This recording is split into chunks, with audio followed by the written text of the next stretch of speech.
Okay, let's try with this question number B. We have that we had to express this in this form. We have seen the answer.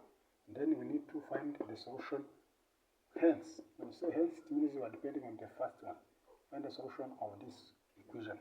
So, on this equation, since you have 3x power 4, negative 12x squared, negative 15, which is equal to 0, we can start by let y equal to x power 4, x squared.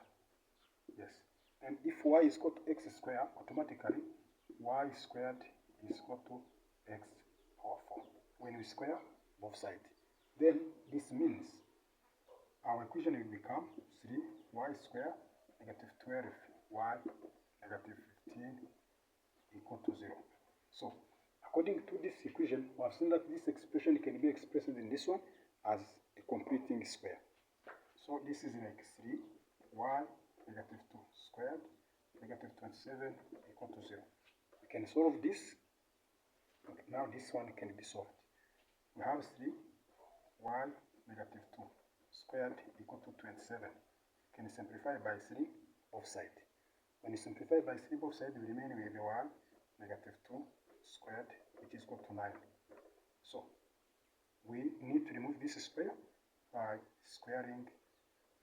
putting the square root to both sides. We remain with 1 negative 2 equal to positive 4 negative 3. So, if we add this, now y is equal to what?